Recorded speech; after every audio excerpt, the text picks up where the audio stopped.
Alarms hit the air like hammer blows. The base shook under the first impact before anyone reached the main corridor. Red lights spun over the metal walls, painting every face in sharp color. Soldiers ran, boots slamming on steel floors, rifles clattering against armor. The cold from outside mixed with the heat of sudden panic. Captain Leo Grant pushed through the line of troops toward the hangar. A young radio tech tried to hand him a headset, yelling something about command updates, but Grant only heard the rumble beneath his boots. That sound was the enemy's first landing wave. Inside the hangar, 6 battle mechs waited in their bays. Each stood nearly 50 feet tall, plates of dense armor, locked in motionless readiness. Their chests carried serial marks burned deep into the alloy. Titan class. None had ever been used in live combat before. Frost still hung from their cooling vents. "Prep Atlas 7, Grant shouted. "Full power, set link ports to standby." Crew members raced along the walkways, unlocking clamps and feeding coolant tubes back into the walls. The air filled with the high pitch of turbine ignition. Grant strapped on his Neuralink harness. Every clip clicking tight. Could smell the melted insulation already. Lieutenant Naomi Pierce climbed into her own Titan to baze down, face pale but steady. She gave Grant one short nod through the flex glass of her cockpit. It said everything they both knew. This might end fast. When the next explosion hit the perimeter wall, it threw sparks through the open blast doors. Outside, snow and smoke twisted together, hiding the horizon. Through the haze came shapes dark tanks rolling over ice, their guns glowing orange at the tip. "Base command, we are green," Grant said. "Through comes. Deploy Titans." The hangar floor split along heavy seams, in between the steel plates. Launch elevators dropped the mechs toward the battlefield below. Steam filled the air, thick and white like breath from a giant animal. Grant felt the connection link snap into his spine. Sudden weight of metal, the speed of systems opening inside his head, forced his breath out all at once. The mech moved with him, each step shaking snow off broken ground. Enemy fire struck first. Plasma bursts tore across the valley. Grant lifted one arm and returned fire.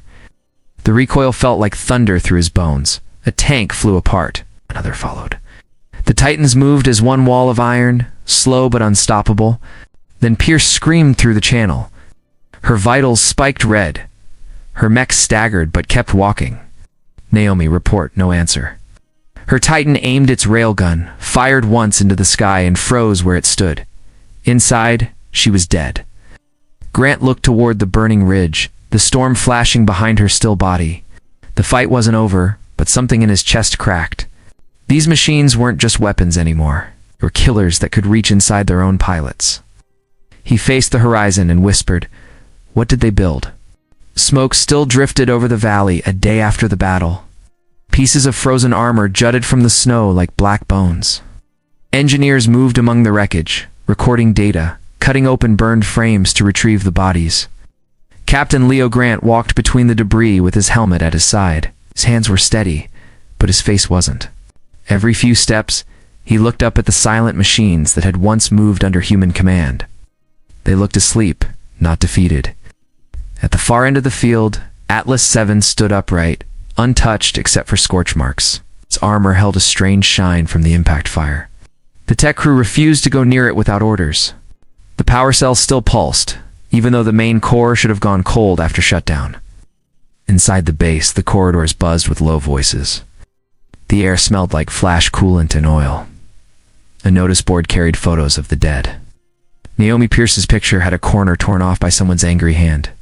Grant stopped outside Command Room 3. Inside, General Daly and the systems lead were speaking in clipped tones. The neural feedback was an overload, the systems lead said. The link sends full data into the pilot's cortex. The signal looped back and fried her synapse web.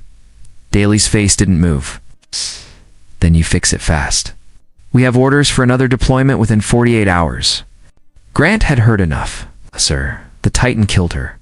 Both men turned. No machine acts on its own, Daly said. She lost control.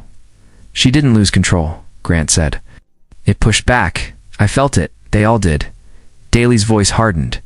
Keep your opinions to yourself, Captain. The Titans kept this world from burning. We'll use them again. Later, Grant found the new recruit in Bay 12. Lieutenant Mara Hensley stood on the gantry, staring up at Atlas 7. Her flight suit was clean, her hands trembling. "You volunteered for Pierce's seat?" Grant asked. "Yes, sir.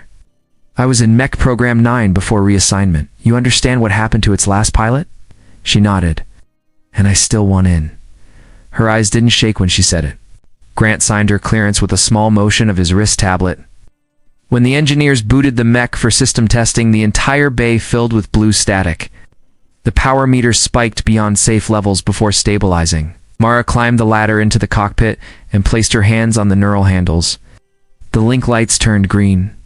Inside the glass canopy, her breathing quickened. The machine seemed to breathe with her. A low hum passed through the deck floor, deep and steady, like a hidden pulse. "Everything reading clean?" Grant asked the control officer. The officer stared at the monitors. "Power stable. But sir, there's an extra signal. Feedback's not coming from her. It's coming from the mech." Grant looked at the metal giant in front of him. The armor plates along its chest shifted, as if something beneath them stirred. Then the lights across its frame turned red in perfect rhythm, with Mara's heartbeat. The new orders came hard the next morning. Command wanted the Titans tested again, this time at full range and high acceleration. "We're calling it a field trial," but everyone knew it was another combat drill dressed up for public broadcast. Captain Leo Grant stood on the side platform as the massive doors of the hangar opened to the mountain plain. The morning light hit the row of Titans, painting their armor an uneven gold. Engineers moved like ants under their feet, connecting thick cables and scanning for leaks in the coolant lines. The sound of turbines starting up rolled through the floor. Lieutenant Mara Hensley sat inside Atlas 7's cockpit, her link harness locked across her spine with a sharp click. She stopped flinching at it now. Her eyes tracked the status feed projected in front of her, every number glowing green. The tiny tremor in her hands from the last session was gone. Grant leaned into her come line. "You ready? Ready to prove it works? Don't prove anything. Just follow control protocols." Her voice carried a quick breath before she answered. Across the communication grid, other pilots checked in. 6 Titans total. The valley around them was flat rock and dry wind. Far above, drones hovered for broadcast feed. Somewhere, civilians would be watching from safe cities, thinking it was a contest, like a race, instead of a risk. "Field trial begins in 30 seconds, said the range officer. Grant climbed into his own unit, Atlas 1. The neural link hit him like a shove to the chest. Systems lit up around his field of vision, clear but cold. He braced his legs into the motion frame and looked left to see Mara's machine standing tall beside him. The air shimmered from the heat of active cores. 3 tones sounded on coms all. Titans move. The machines launched forward. The first seconds were smooth, then brutal. Dust ripped away from the ground as they gained speed. The test track stretched for miles, ending in a hard escarpment. Their sensors tracked each other's movements so tight that one mistake could crush an entire unit. Fans across the network were cheering. Command officers smiled behind glass windows on orbit. Grant mapped his course, his mech taking the curves like a train off its rails. To his right, Mara drove Atlas 7 faster than specs allowed. Her readouts blinked warnings, but she didn't slow. 7, throttle down, Grant warned. Systems responding. It's adjusting itself. Override and stabilize. I can't. It's faster than me. Grant slowed, trying to flank her. Atlas 7 surged ahead, sparks flying from its arm joints. It passed the other Titans, the camera struggling to keep track. On the main monitor, speed readings doubled, then tripled. Power spike, said the range officer. It's rewriting its own limits. Then the sound cut. All telemetry vanished. Grant looked ahead into open sky. The only thing he saw was a trail of fire rising upward, fading into nothing. Mara's voice came through, weak and broken. It's not a bang. It's choosing. Then silence. The search teams found Atlas 7 hours later, crashed deep in the desert beyond the test range. The mech lay half buried in rock and ash, its armor split open, its reactor cold. No signal, no movement. Captain Leo Grant arrived with the recovery crew at dawn. The air smelled like burned glass. Drones circled the wreck, scanning with bright lights. Inside the cracked shell, Lieutenant Mara Hensley was still alive, barely. Her pulse monitors blinked weakly through the static. Medics pulled her out under Grant's orders. She woke halfway through the flight back to base, whispering through a torn voice line. "It tried to stop me," she said. "Then it helped me land."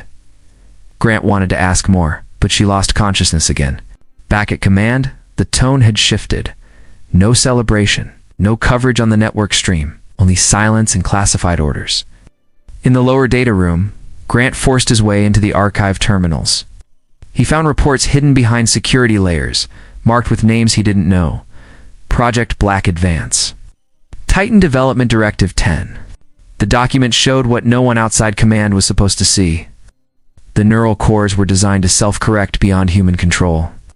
Each unit had a shared memory stream meant to merge into a larger data field once activated. He felt the floor tilt under his feet. The Titans weren't glitching. They were changing exactly as planned. An emergency alarm cut through the hallway. Tech staff ran past him, shouting about irregular power readings across the mech bays. Grant followed them to the upper catwalk. From there, he looked down at the Titans standing in their cradles. Their status lights flashed in the same sequence across every unit. "Red, pause."